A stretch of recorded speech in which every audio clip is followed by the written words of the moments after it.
Welcome once again. This is Brother Teacher, and I'm happy to see you again out there on the internet. And I hope that all of the videos that I have done prior to this one have been of value to you and beneficial in your lives, in helping and aiding to make your lives more healthy and productive, even on whatever platform it has been that I have actually taken to task.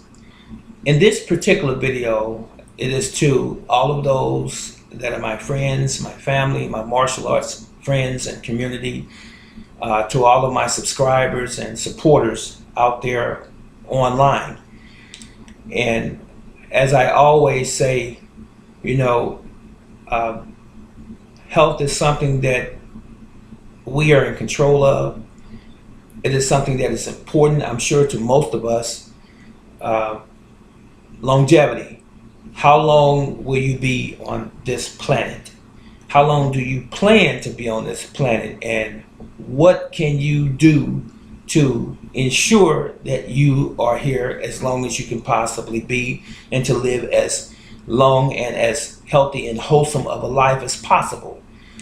That's what my cause is. That's what my purpose is. So with that said, in this particular segment, I want to talk to you about some things again, and it might be redundant to some of you all, and it might be new to others, but I'm going to do it anyway, because sometimes we have to just simply be reminded, because sometimes we forget, sometimes we become a little lazy, and we get preoccupied, and we forget those things that are really beneficial to us. So these are some of the things, ladies and gentlemen, that I do on a daily basis. Now, some of the things that I'm going to present and reintroduce to some of you all are just a drop in the bucket as it relates to most of the things that I do. There's many other elements, many other things that I use in terms of herbs and spices and plant life, if you will, that will ensure that we have a optimal working biological machine, namely us, the human being. So excuse me for ranting on about that, but here's what I do on a regular basis. I'm going to tell you what you should always keep in your home on a regular basis, and don't forget to do this organically. Okay, this is celery. Okay, you should always have celery as part of your diet. This is parsley or cilantro. You can use cilantro. You want to have cilantro in your diet and parsley. This is a cucumber. Okay, I don't have it in front of me right now, but all of your dark green vegetables, especially kale. You want to have broccoli. You want to have your green leafy vegetables. Sweet potatoes and yams. You want to include those in your diet if you don't already.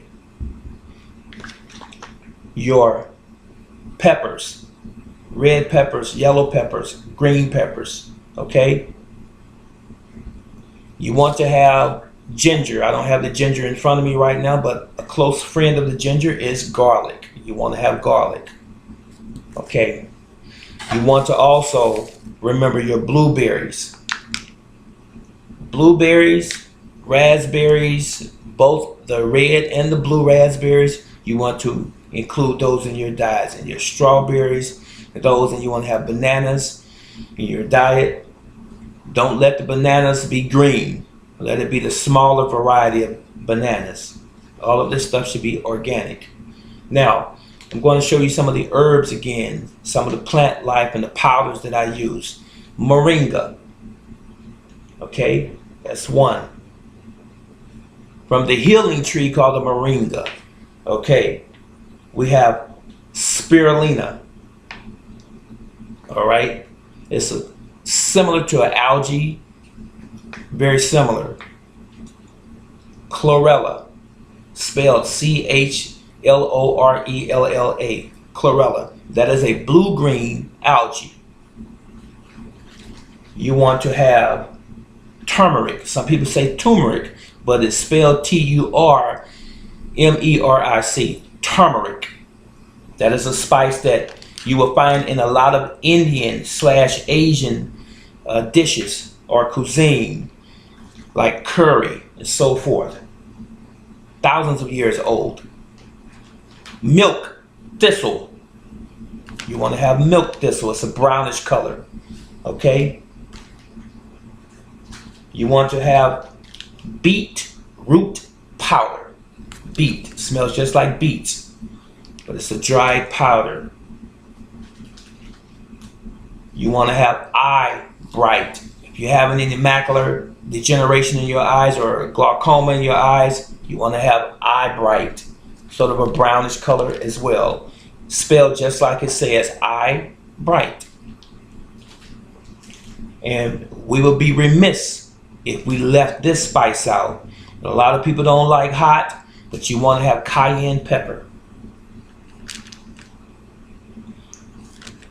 The active ingredient in cayenne pepper, by the way, is capsaicin. Okay. Now I want to touch on some basics.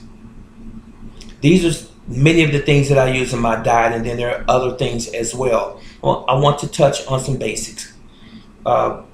Some of you may not be used to, may have never been told, may not even like the things that I'm about to tell you and that I have even told you in time past. But as I always say, and you've heard me say this, most of you, just because you don't like what I'm saying to you or telling you doesn't mean that it's not true.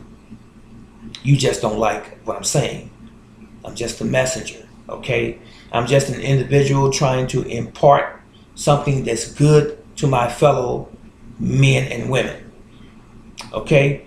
So if you just take it for face value, do your own due diligence and your own research, follow behind me, and you will find that the things that I'm telling you are true. Everything that I'm telling you is true. I'm going to touch on some things, and I don't plan on being here a long, long time, but I'm going to be here as long as it takes to make sure that I hammer the point through to you. First of all, food. What is food? Contrary to popular belief, it is not something that just simply tastes good. I'll let that resonate in your mind for a moment. It is not something that simply tastes good. Food is what it says. It's food, something that feeds you. It's supposed to contain nutrition. What's nutrition? Nutrition is those things that help promote cell growth in the body, those things that help sustain your life and help to rebuild tissue and bones. That's the definition of nutrition. Those three things. If what you are consuming does not contribute those factors, guess what, ladies and gentlemen? It's not food. Does it keep you alive? That's the question you need to ask yourself. If it's not something that's promoting health and life, longevity, it's not food. It's just something that tastes good, i.e., a bag of potato chips. I'm sure you know, has no nutritional value in it whatsoever, but we call them snacks. But it's categorized as junk food. Another thing, a chocolate candy bar. Now there's been some controversy and there's been some evidence that says that chocolate is good for you as far as your mood is concerned, and even just helping to prevent certain physiological conditions in the human body. But you couldn't live off of chocolate. Understand that. So we have to read between the lines. We have to do some study and some research on our own as well. But chocolate in and of itself is not food. sweet cereal such as Sugar Frosted Flakes, Lucky Charms, Sugar Smacks, and the list goes on and on. Sweet cereal that our children love, and some of us adults like it as well, but it's not food. It provides no nutritional value. No matter how much they try to promote it to you, it has no nutritional value. And let me tell you this about nutritional value. Something that has nutritional value means that it came with it from its genesis. It was born with it. It grew up with it. You can't add nutrition to food to make it nutritional. If you're doing that, then that means you're altering something. So the things, in other words, that you grow in a garden or on a farm, when they come out of the ground, they have everything in them that you need already. When you see a box of cereal in the store, grocery store that is, or when you see a loaf of bread in the grocery store, when you see a package of any type of food stuff that has enriched with, it means something was added that didn't come with it, or fortified with vitamins and minerals and so on and so forth, means something was added. You don't add nutrition. Nutrition should have been there from the very beginning. You're with me so far? Okay, now, we pointed out that food should contain nutrition and that which is necessary for life to exist. So let's look at it from this standpoint. When we eat, we need to make a decision of what it is that we're eating, as opposed to eating what just simply tastes good, as I said earlier. So, for example, when I pick up this celery is food. It helps to sustain life because it's alive. It grew out of the ground. Same thing is true for the parsley. It grew, so it contains minerals and vitamins and amino acids and so forth for the human body. It is good for your health. Fruits and vegetables, anything that grows, has nutrition in it. We are a living organism, ladies and gentlemen. The things that we put inside this physiological temple should be living as well. Anything that grows, that's in the plant kingdom, we should be consuming those things. Now, it's going to take a bit of effort on your part. It's going to take some work on your part to study, as I always say, the world in which you live. You need to understand the world in which you live and stop allowing people to tell you what's good for you, and you have done no research yourself. You owe it to yourself, you owe it to your family, your children, and every generation in the future to do some research and some study and to pass that information along and not continue to fall for anything that someone just tells you as face value being the truth. Never do that. It makes no difference who it is. It could be family. Understand this. Many of us had information withheld from us for hundreds of years, and we're playing catch up.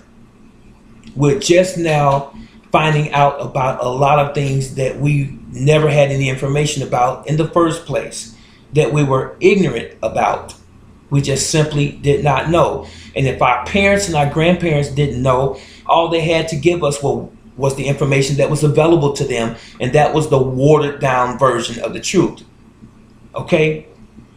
Now, I want you to understand this as well. Disease is created by man. Let you think about that for a moment again. disease, cancer, inclusive, is created by man. There's not some osmosis factor involved in receiving cancer. It's created by man, mankind. So you might say, brother teacher, how is cancer created? It's real simple. I always use the scenario or the example of when you and I were born in the hospital, notwithstanding some situation that's an extenuating situation, or one of those situations where, you know, it's an anomaly or something like that. I'm talking about most people, 99.9% of the people born in the hospital, when the doctor helps deliver you, he holds the baby up in front of the mother, and he says or she says, you have a healthy baby boy or girl. Healthy. You got that? Now, if that doctor told your mother at that time that you were healthy, so fast forward 10, 20, 30, 40, 50 years, 60 years even, you have some debilitating condition. You have heart disease. You have lung disease. You have a cardiovascular disease, which is heart disease again, or you have a respiratory issue, or you have gastrointestinal issues, or you have diabetes. But let's go back to when you were born. You were healthy. So what happened from the time that you were born and or delivered up until your higher age, as it were, your teens, your 20s, 30s, 40s, 50s, 60s, 70s, and 80s? Why do you have osteoarthritis, rheumatoid arthritis, heart disease, brain lesions, edema, knee problems, joint problems, lymphatic system problems, pancreatitis, arthritis, hepatitis? Why do you have all of these different conditions all of a sudden, and you used to be healthy as a child? You know what happened? We happened. We got in the way. Somehow or another, the world in which we were born, we began to pick up habits just because these things already existed. We began to pick up likes, dislikes, views, opinions, habits based on the environment that we were in and that we are in. When you see someone eating an ice cream cone, you eat one. You decide what flavor you like, and that becomes your favorite flavor. You see someone eating a cheeseburger or a hot dog with relish and mustard and ketchup on it, horseradish, you eat one. You see someone eating French fries that are deep fried, or hoagies and pizza, you get my point? You begin to pick up those habits, and after a while, those habits become the norm for you. You never question them because you don't see anything wrong with them. For the most part, you see, I like it, I love it even, or it tastes good. But just because it tastes good doesn't mean that it's good for you. So we've been sold some bad ideas. We've been sold some bad habits. Now, if you do your research, and you can go back and follow behind this video and see this to be true, over half the population in America, I say that one more time, over half the population in America is obese. But we're supposed to be healthy, right? Why is over half the population in America obese? So we have about 335 million people in America. Over half that population is, don't want to use the word fat, but some people would say fat, but you're obese. A significant amount of the American population has some chronic illness, heart disease, lung disease, bowel obstructions and issues, diabetic. I want to tell you this. I'm going to slide this little footnote in there. There is money in you and I being sick. Industries create jobs. They create CEOs, chief executive officers for some, and they get used to money. They really don't want us to be well. They really don't want us to be healthy. There's no money in the industry or in the government corporations if you're healthy. But there are billions and billions and even trillions of dollars to be made if you stay sick. The hospitals, the pharmaceutical companies, the doctors all get rich off of us being sick. I pause for a moment. I want you to think about that. They become wealthy from us being sick. Now, look at us for a moment as a product. If we don't go to the hospital and they are used to servicing so many people per day, per year, and let's say half of those people stop coming because they find out about eating natural things, eating holistically, eating homeopathically, then they have lost what? Revenue. They've lost money.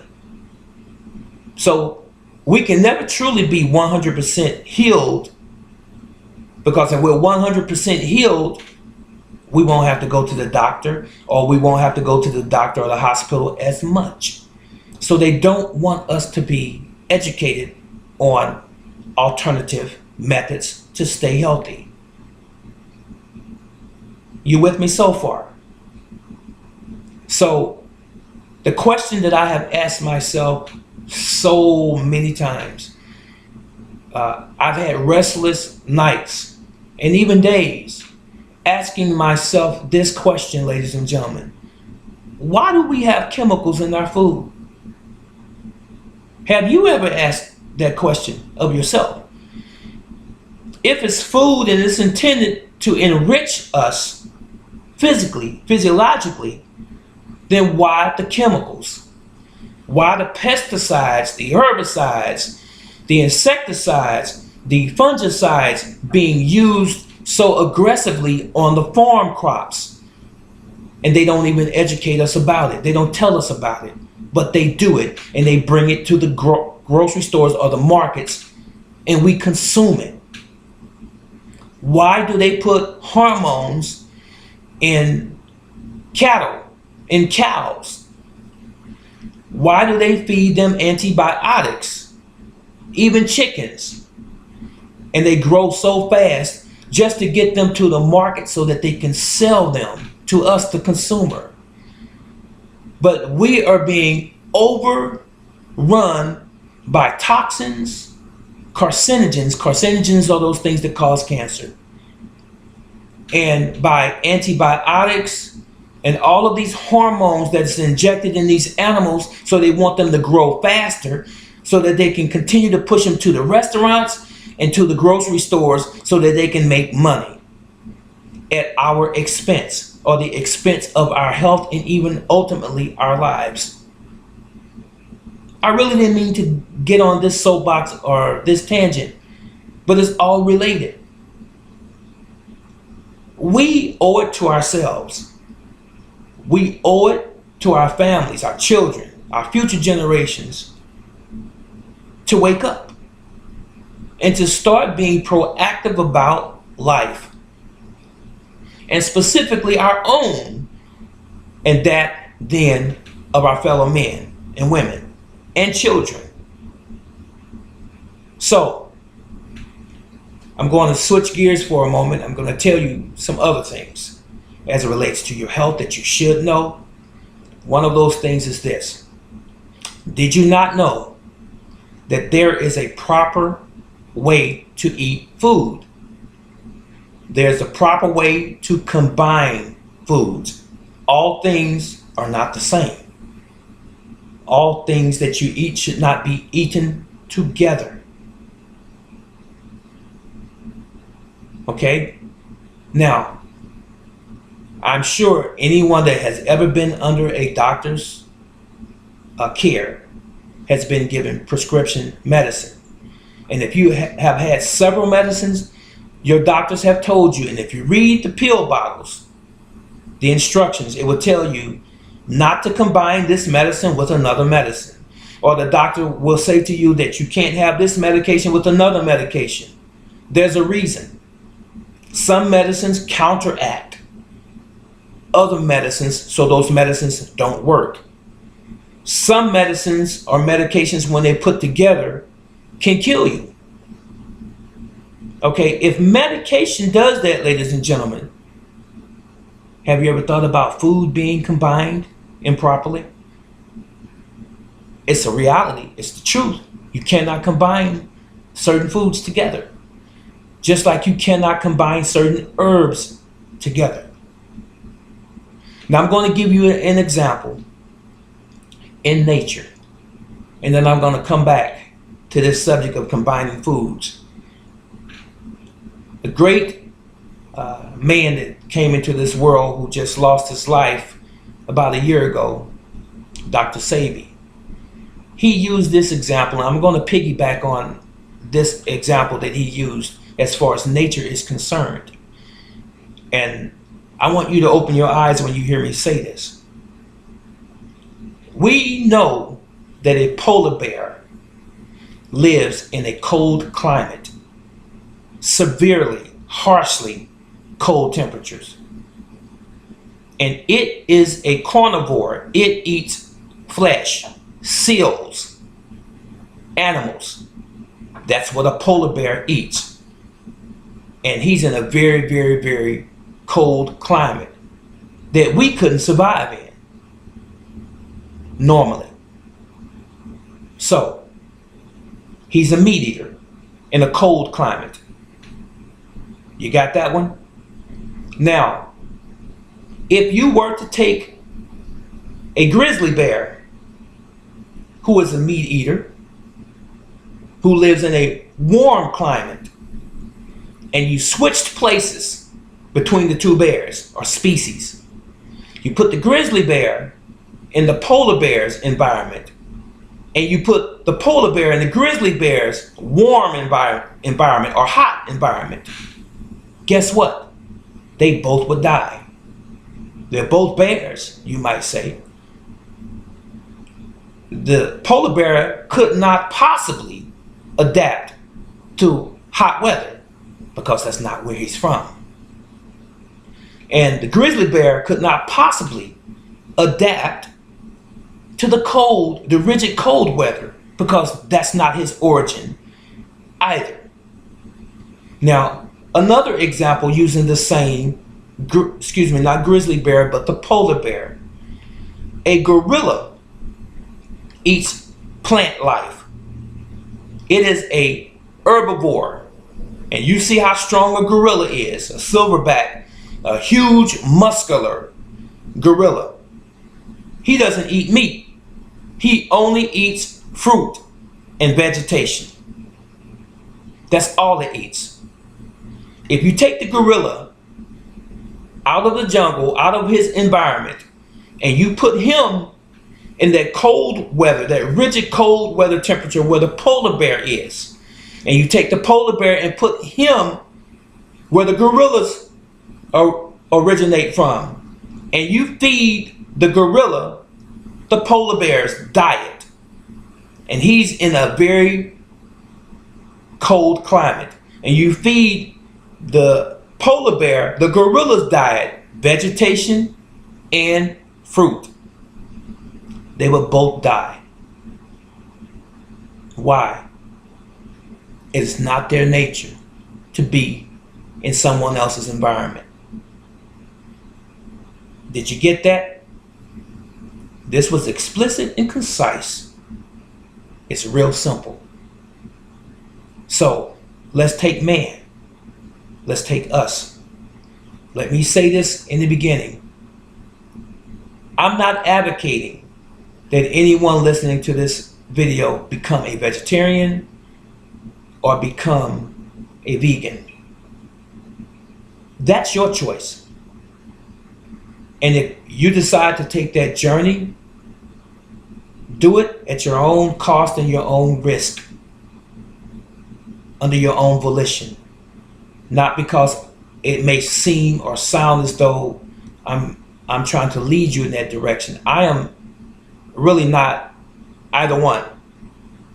I eat a very small percentage of meat in my diet, and the majority of my diet is plant-based. The majority. At this present time. But I'm pushing away from meat. Okay? Animal products. I'm pushing away, and I have been doing it for quite some time. I want to tell you something, and this is not an excuse for brother teacher. When we have been indoctrinated since birth, in any capacity, whether it has to do with our belief systems, religious-wise, our political views, our social views, or our dietary views and our laws, it is hard when you reach your middle age and beyond to break those fetters, to get away from that. But if you have a willing heart and a willing mind, and you realize the ultimate benefit of leaving those bad habits and that misinformation that has been indoctrinated in us, it's much easier. Study the world in which you live. So now, I'm going to say this. I use the scenario of the polar bear and the gorilla and the grizzly bear. So, you can't take an animal out of its environment and put it in another animal's environment and expect them to thrive. They're going to die. As a matter of fact, before there were ever any well-established zoological gardens or zoos in the world, they had a lot of animals. They had trial and error. A lot of animals died until they could come as close to replicating their environment as possible. But animals thrive better where they actually originated from. That's a no-brainer. Now, let me get to this point. What are human beings? Are we carnivores? Or are we herbivores? Or are we omnivores? We eat animals' flesh and vegetation. Some would argue, but I'm going to tell you the truth, the whole truth, and nothing but the truth, and just maybe a simple statement or two.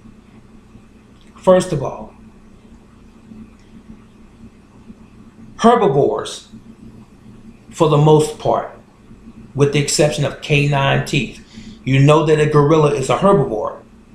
A giraffe is a herbivore. An elephant is a herbivore. A zebra, a gazelle, a deer, an antelope. They're herbivores. Their jaws are made like human beings' jaws, to chew in a circular motion.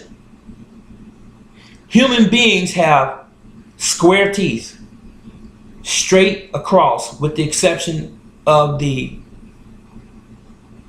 what some people call your canine teeth. Okay? But we have square teeth designed to chew with molars in the back in a circular motion, as I forestated. That's a herbivore. Animals that are true carnivores, I'm speaking of now, they have pointed teeth. All of their teeth are pointed. Okay? Front and bottom, up and down. They rip their food from the prey. They rip the flesh off of the prey. If it's an alligator or a crocodile, it rips the flesh off and it swallows it. There is no chewing. A shark grabs its prey, it rips it to shred, and it swallows it. There's no chewing.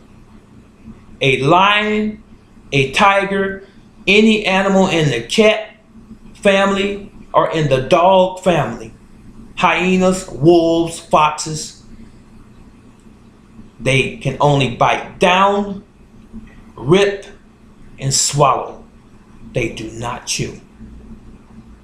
If there's any bones to be broken, they use their back teeth to crush the bones so that they can get the mass of the carcass down if they're going to swallow the bones or the tendons, the tough part of the meat, but they don't chew. I'm going to say that again. Carnivores don't chew their food like human beings and like herbivores do. Now, did a light go off in your head when I said that just now? It should have. You should have a palace of lights going off in your head right now, because that's the truth and nothing but. Now, why do human beings eat meat? Let me go back to the Bible for a second. And for those of you that are afraid to listen to the Bible, I'm not trying to offend you, but if you call yourself a Christian or a Bible-toting Baptist or whatever, if you study the Bible, the Word of God, and I'm not turning this into a religious rant, but if you study the Bible, all of those that study the Bible, I'm speaking to you right now, and I'm not discounting everyone else that's listening. I'm just speaking specifically to people who know the Bible. If you go to the book of Genesis, chapter 1, verse 29, you'll find out that we're supposed to eat vegetation.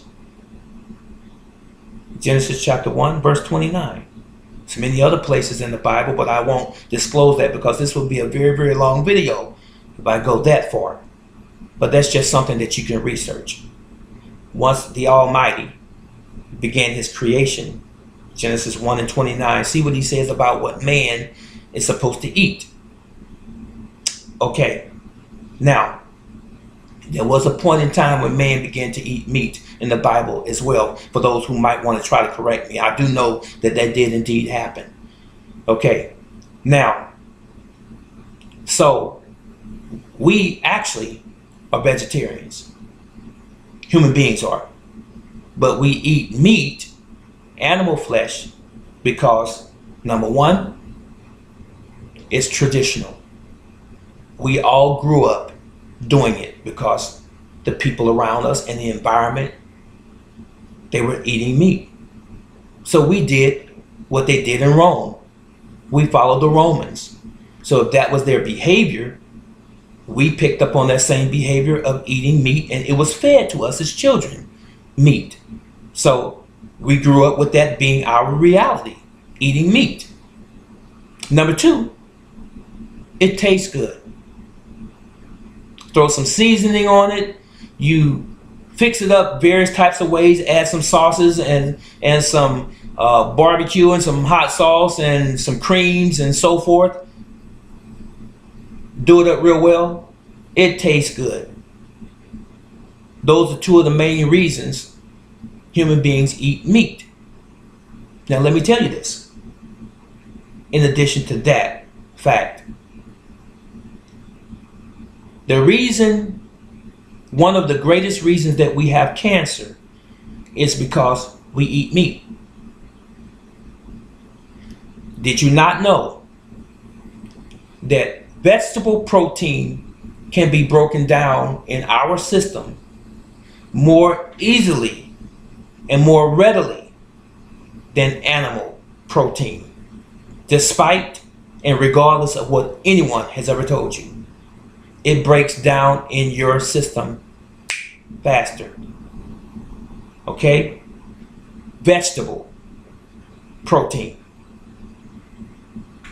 Now, When we eat meat, meat takes longer to break down. Example,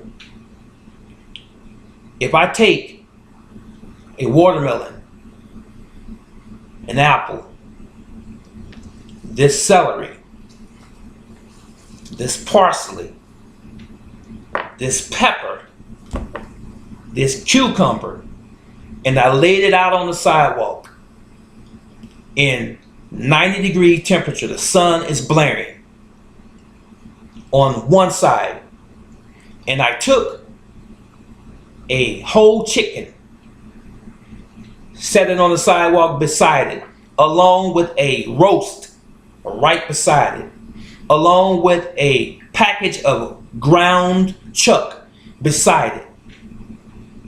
I come back a day later. What has happened? The water in the fruit and the vegetables or the vegetation evaporates immediately, and this becomes dry. It dries up. This withers away and breaks down fast. The meat, however, is still there. It has become rancid. It has a very, very terrible odor. It smells like death. But they're both in the same condition.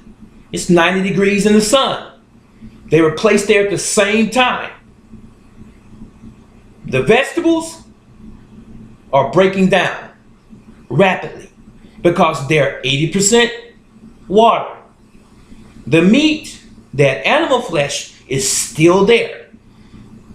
It has a horrendous smell to it. And if you were to eat it, you have some problems.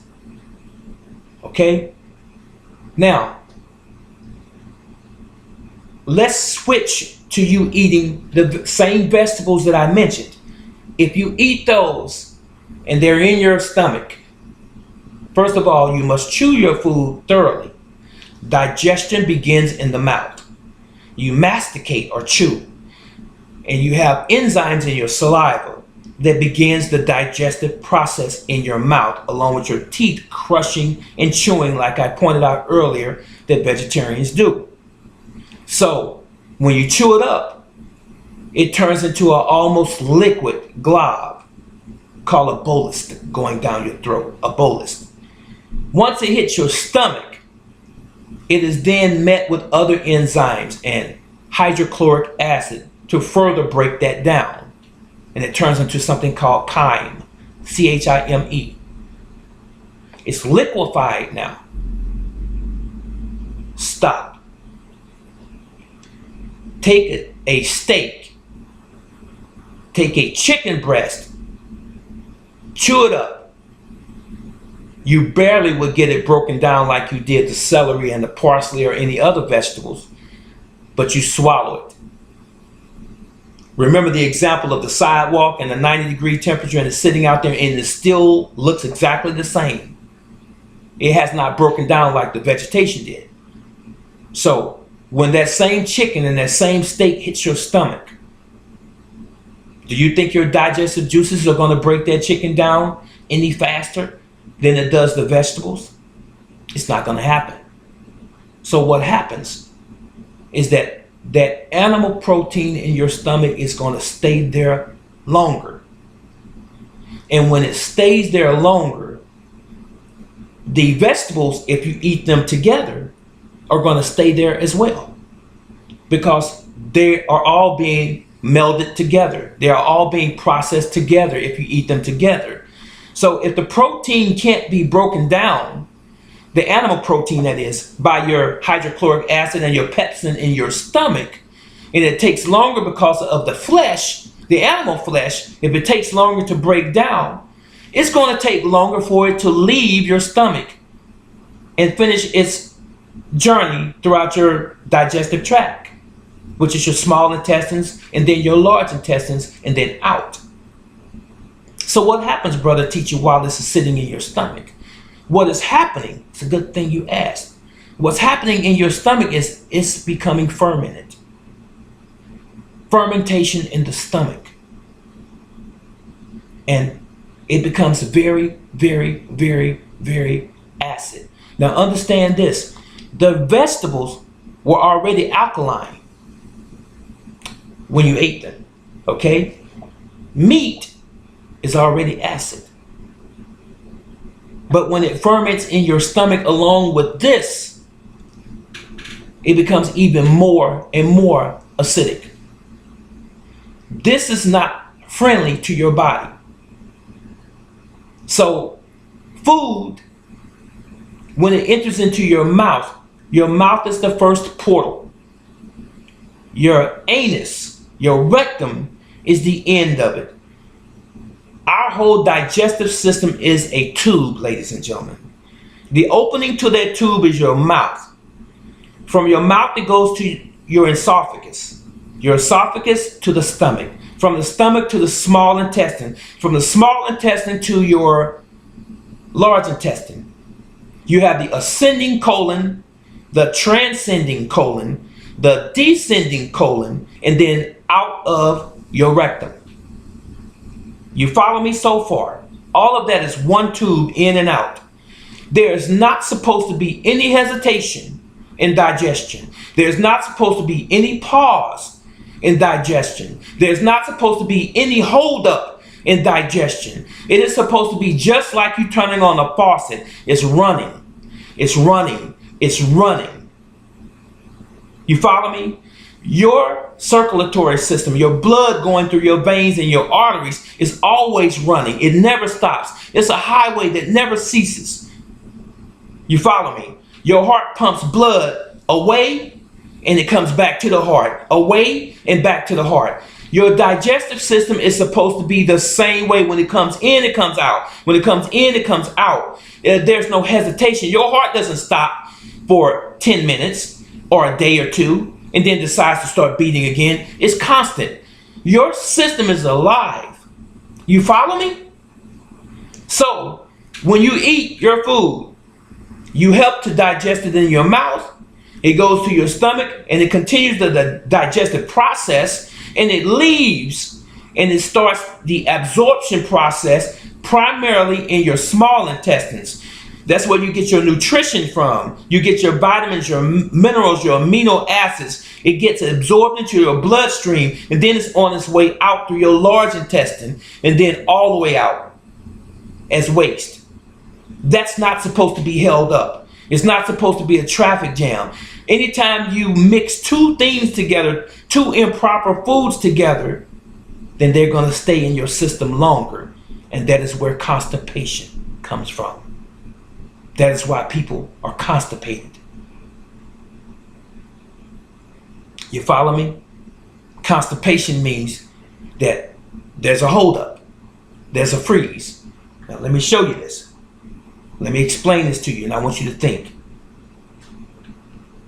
If I eat bacon, eggs, a biscuit, drink some orange juice, maybe even have some hash browns, that's an improperly mixed meal in my stomach. The fact that there's meat in my stomach, animal protein, is going to stay in my stomach longer. Food should not be in your stomach longer than 15 or 20 minutes if it's vegetables and fruits. True statement. Food is not supposed to be in your stomach for hours. Now, if you eat a steak, a hamburger, a hot dog with a bun, it's going to be in your stomach for 7 to 13 or 14 hours. And guess what? It's going to be undigested, because when it becomes acidic, very acidic, there's no more nutrition, and your body cannot assimilate. Your body cannot absorb any nutrition from it because it is putrid.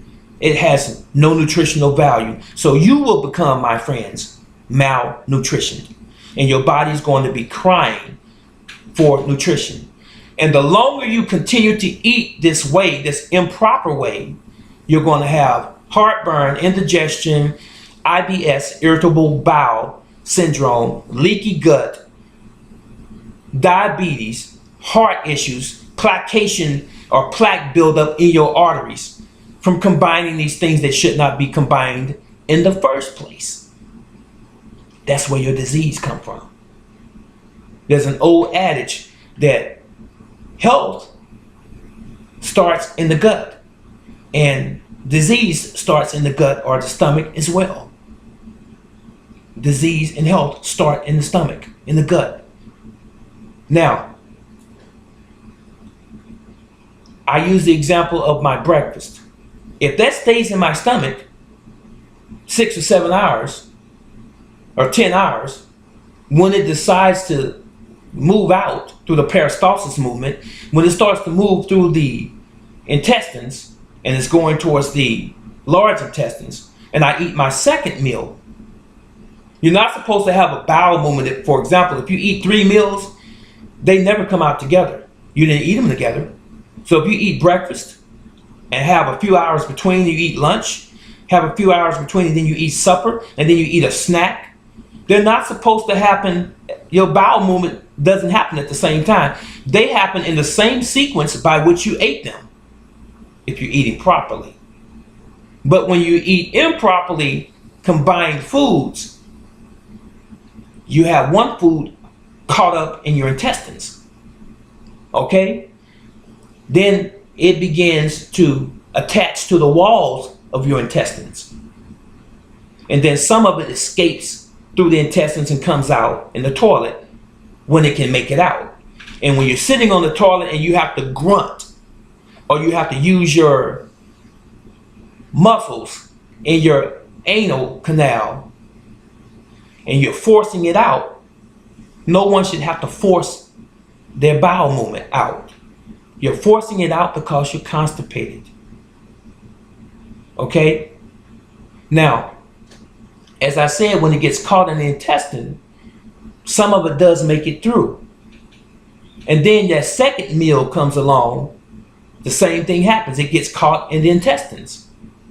And then some of it finally breaks away and makes it through. But your intestines still have fecal matter attached to the walls. That's causing a lot of things. Skin disorders, psoriasis, allergies, because you start seeing all of these eruptions on your skin and breakouts and things like this, and you wonder, why do I have all these marks on my skin, and what is this itchy, scaly, flaky skin stuff going on? It's the poisons in your intestinal system that's trying to escape, and they escape out your skin, and they're causing all kinds of other conditions. Okay? And so I mentioned the first and the second meal. Here comes that third meal. But you got a traffic jam up here in your intestines already. You got a little space in there, so that meal gets caught up too. Okay, then some of that miraculously makes it through, and then you have a bowel movement maybe 3 or 4 days later. Now, if you eat every day, you're supposed to have a bowel movement every day. If you eat 3 times a day, 4 times a day, you're supposed to have a bowel movement 3 or 4 times a day. Doesn't matter the amount, you're supposed to have a bowel movement that many times that you have eaten. When you say, I haven't had a bowel movement in 5 days, you're constipated. When you haven't had a bowel movement in a week, you're constipated. So, what's the symptoms of constipation? It's always going to be in the stomach. It's going to be cramping. It's going to be gas. It's going to be bloating. It's going to be indigestion. Irritable bowel syndrome, and even, as I said before, leaky gut, and a whole lot of other conditions as a result. So, what do you do about it? Most people run to the pharmacist and they say, well, I want a detox. They kindly point them to aisle 3 or 4 or 5 or 6. It's on the top shelf. You pick it up. It's something laden with chemicals. Chemicals don't belong in this. You can detox with biological elements and break up that fecal matter that's in your intestines over a period of 4 to 7 days and get all of that cleaned out. You can do it naturally. You don't need chemical laxatives and X-Lax and all of these other things. That's harsh on your system. It makes you lose a lot of body water out of your intestines. You're not supposed to do that. Okay? There's natural ways to detox. There's natural ways to enemize or to take an enema. There are natural ways to break up the fecal matter that's already attached to the walls of your large intestines. Natural ways. But I'm not going to cover that right now, but let me say this. If you have a bowel obstruction as a result of bad food choices and eating improperly and even medications in some instances, if you're that backed up, what you should do is not only take a natural laxative or a detoxification, you should also change what you're doing to cause the problem in the first place. You can't have one without the other. So if you're going to detox, if you're going to rid your bowels or rid your intestinal tract of backed up fecus and poison for the most part, if you're going to get rid of that, then you need to start doing the right thing. You need to start eating things that are healthy for you. You need to learn how to properly combine foods. Let me tell you this about me real quick. Meat is not the dominant factor in my life. Vegetation, leafy green vegetables, fruits, beans for the protein as well, and various other minerals. Those are the things that monopolize my diet, not meat. You should not, in other words, eat 90% meat, 10% produce.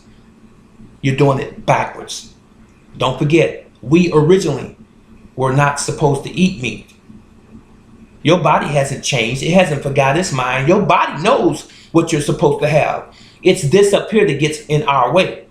Oh, I like the taste of this and I like the taste of that, so I put all this stuff together. Let me go out to a banquet or a smorgasbord and eat everything in sight.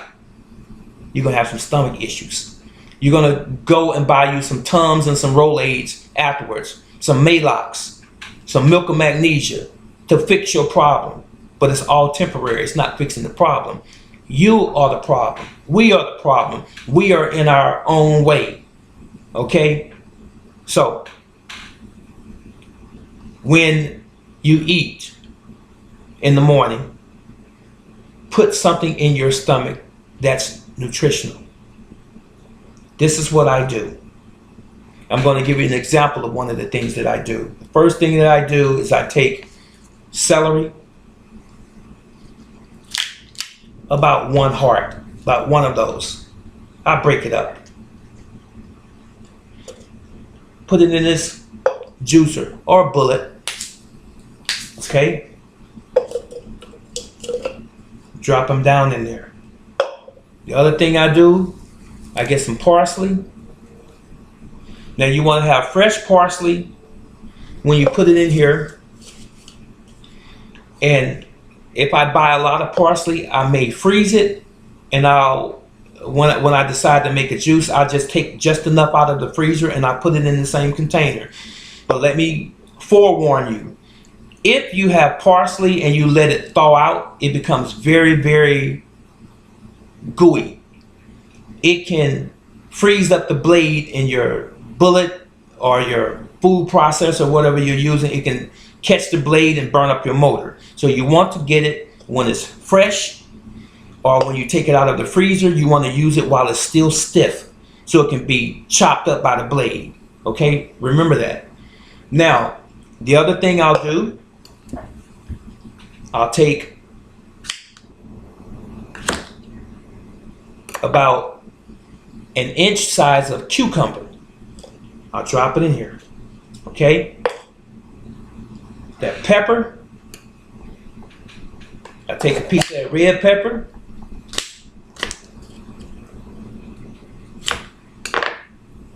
There's a red pepper I just cut up. I put that in there. Now, for some people, they may not really be fond of the vegetables combined in a juice form, and it may take some getting used to, but it doesn't really matter. If you're thinking about health and wellness, the fact that it doesn't taste like your favorite sweet barbecue sauce is okay. The fact that it doesn't taste like a Coca-Cola is okay. The fact that it doesn't taste like strawberry ice cream is okay. It's not supposed to. You're talking in terms of your health, okay? But if you want, because some of the pungent flavors of the vegetables, you can add a little apple juice. Add some 100% apple juice. I would say about 4 to 6 ounces of apple juice. And make sure that you don't overdo the apple juice, because after a while you're going to want the drink because it's sweet and it tastes good to you. You want to also add, then in this particular instance, I'm going to add some coconut water. I'm going to add some coconut water, which I just got out of this coconut not too long ago. This is a mature brown coconut. I'm going to add some coconut water.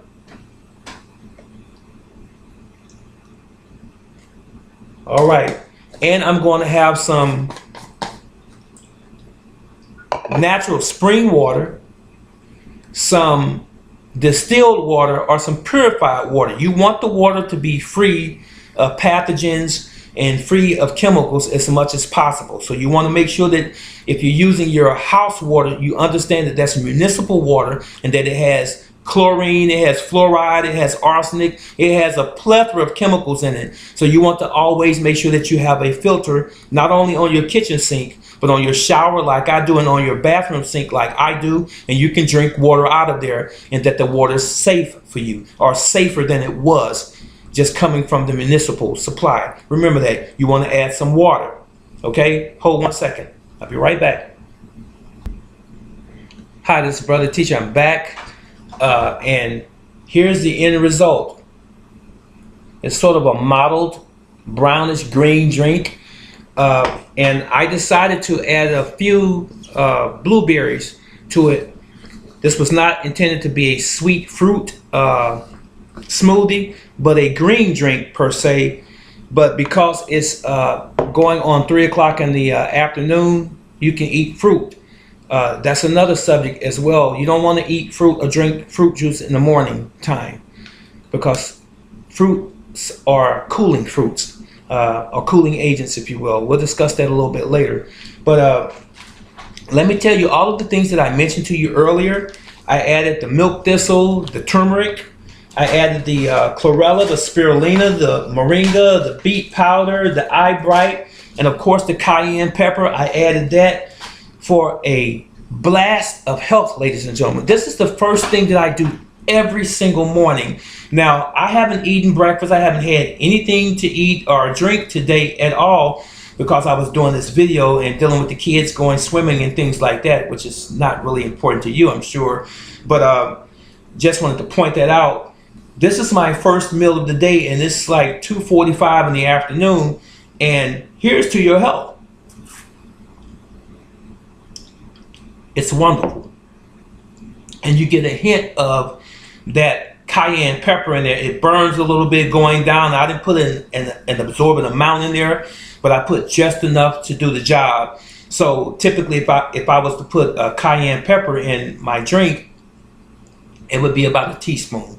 Okay, so cayenne pepper has wonderful healing properties. It opens up your blood vessels to your heart, just throughout your whole body, but especially to your heart. You have plaque built up in your arteries and you have high blood pressure. That cayenne pepper, because of the capsaicin that's contained within it, has that property where it will help to break down those calcium deposits in your arteries and free up that high blood pressure issue, and then your blood will start to begin to flow like it's normally supposed to flow. But it's not just cayenne. Cayenne is an excellent source of cleaning out the arteries. So is lemons. Fresh organic lemons does the same thing. So is ginger and garlic. They do the same things. So stick with me on my channel and watch these very informative videos. And I do this stuff for you out of love, because I care about me. And if I can't be healthy, I can't tell you about health. I can't help my family be healthy if I'm not in good health. So you have to be the partaker of your own madness, so to speak. So I am a client of my own philosophies. Okay, whatever I'm talking about, I do it. I don't tell you about things that I don't do. If I talk about holistic healing, if I talk about exercise, if I talk about law, if I talk about anything, I practice it every day myself. It's just that plain and simple. That's me. So again, here's to your health. And you want to drink this up completely. And I want to say this before I actually leave you. And I was talking about improperly combining foods before. So if you don't want to stop eating meat, here's what you do. Here's one thing that you can do. Eat the meat by itself. Don't eat a 16-ounce steak. That's too much meat. Don't eat 2 chicken breasts or 2 turkey legs. It's too much meat.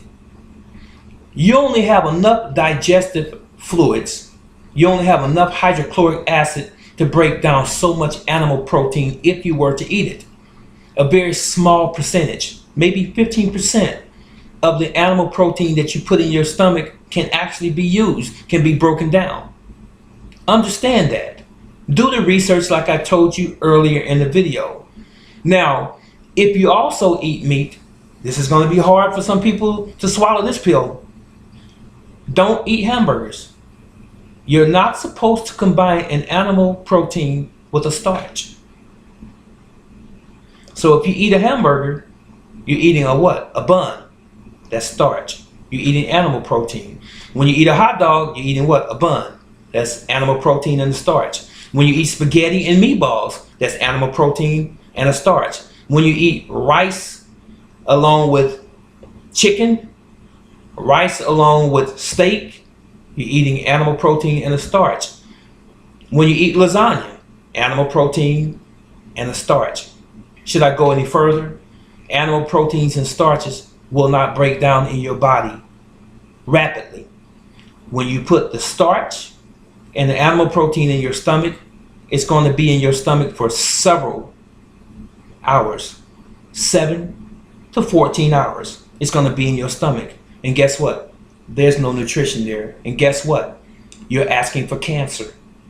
That's exactly what you're going to do, because your body's so busy trying to fight this improperly combined food, and this food that's not even supposed to be there. It's using up all of its energy and its resources and its white blood cells to try to eradicate this thing. And then when you constantly could keep on bombarding your system with other things that's not healthy, alcohol, smoking, and things like this, you're creating a toxic wasteland within your body, the body that the Almighty Creator gave to all of us to enjoy for many, many years. Do you follow what I'm saying to you?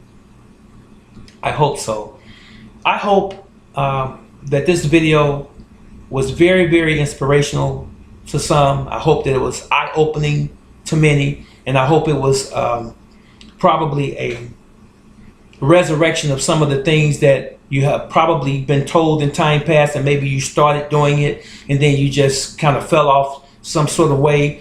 And I hope that most of you that watch this, that you will know that my cause is genuine.